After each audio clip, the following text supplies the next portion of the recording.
Noida media club में WTC builder से पीड़ित बायर्स ने एक प्रेस कॉन्फ्रेंस आयोजित की।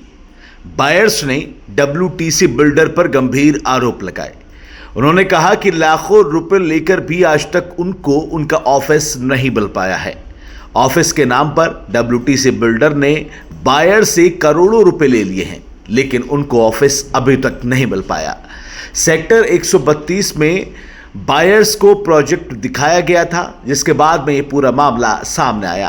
प्रोजेक्ट के नाम पर बायर्स ने करोड़ों रुपए वसूल कर लिए हैं, इसलिए अब बायर्स परेशान हैं, जो कि सीएम योगी आदित्यनाथ से गुहार लगाते हुए नजर आ रहे हैं। WTC बिल्डर्स ने बायर से भूटानी में शिफ्ट करने का वादा किया था। बायर्स ने साफ इनकार कहा कि हमारे पैसे वापस कर दें। WTC बिल्डर कुछ बायर्स भूटानी में जाने के लिए तैयार से नजर आए। उन्होंने कहा कि भूटानी में जाने से अगर ऑफिस मिलता है तो हम वहां जा सकते हैं। भूटानी ग्रुप पर कुछ बायर्स ने विश्वास जताया है और कहा है कि उम्मीद की किरण कुछ जगी हुई नजर आ रही है।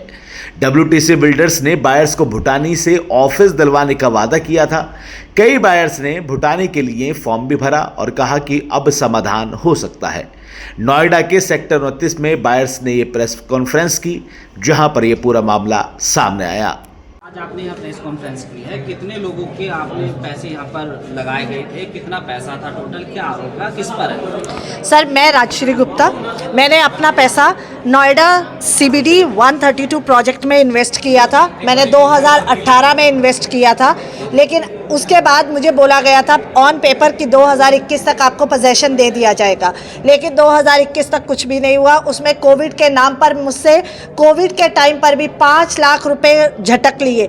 मुझे रोज़ रोज़ प्रेशराइज किया जाता था और बोला जाता था कि अगर आप पैसा नहीं देंगी तो ये आपकी यूनिट कैंसिल हो जाएगी। मरता क्या ना करता, मैंने इधर उधर से पैसा अरेंज करके थोड़ा थोड़ा करके उनको 5 लाख रुपया और दे दिया, तो कुल मिलाकर मैंने उनको 25 लाख रुपया दे दिया है, लेकिन आज तक मुझे उसका कुछ भी नहीं मिला।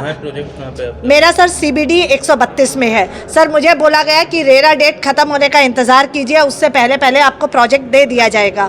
फरवरी 2024 तक ये मुझे प्रोजेक्ट मिल जाना चाहिए था एज पर रेरा डेट, वो भी ख़त्म हो गई सर। उसकी एक्सटेंडेड डेट अगस्त 2024 थी, वो भी ख़त्म हो गई। उसके बाद मैंने रेरा में अपना केस फाइल किया। सर, अभी तक मेरी एक ही हियरिंग हुई है और मुझे दूसरी हियरिंग 5 महीने के बाद की मिली है, जो कि मई में है। और पहली हियरिंग में आप सोचिए मेरा कितना टाइम वेस्ट किया गया। 2 महीने के बाद मुझे वो डेट मिली और मुझे वहाँ पर उनका वकील आता है और उसको बोला जाता है कि आप अपना वकालतनामा सबमिट कर दीजिए और रिप्लाई सबमिट कर दीजिए। सर, मेरे तो 2 महीने वो वेस्ट हो गए और मैं 5 महीने का अभी मेरे पास और वेटिंग टाइम है, जहाँ पर मैं अपनी डेट का इंतज़ार करी।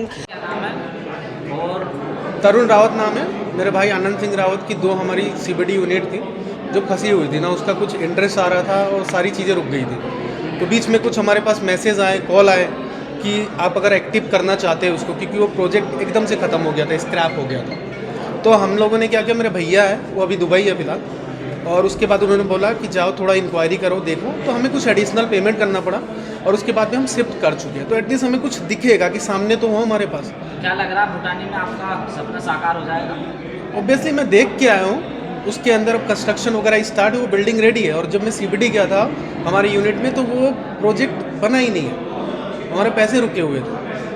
तो ये एक ड्रास्टिक सिचुएशन कह सकते हैं आप। Take zone Noida, greater Noida के पास में प्रोजेक्ट है, उसमें पैसा लगाया। ये ITES इनेबल्ड प्रोजेक्ट है। मैंने वहाँ पे 1000 स्क्वायर फीट वर्चुअल स्पेस लिया है और हमने 2010 में पैसा दिया है 45 लाख रुपए।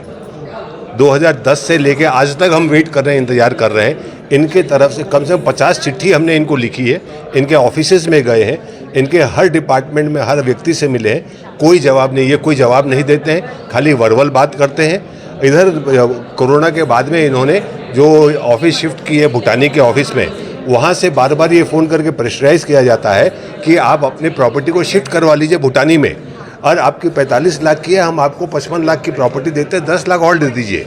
और वो प्रॉपर्टी जो दे रहे हैं वो कभी किराए पर नहीं चढ़ सकेगी, जिसका हम मेंटेनेंस और 50,000 रुपया महीने का देते रहेंगे। ये लूटने का नया नया तरीका निकालते हैं और कुछ नहीं हो रहा है। आप WTC पर आरोप लगा रहे हैं, उसका क्या जवाब है? जी, WTC पर भी आरोप लगा। हाँ, क्योंकि प्रिंसिपल ही इसका WTC आशीष भल्ला है, जिन्होंने ये प्रोजेक्ट किया है। और ये स्टार्टिंग में स्पायर टेक के नाम से बना था, Spire Tech Park Private Limited के नाम से। ये WTC प्रोजेक्ट कब आया, कैसे आया, इसकी इन्होंने हम लोगों को कोई जानकारी बाद में नहीं दी।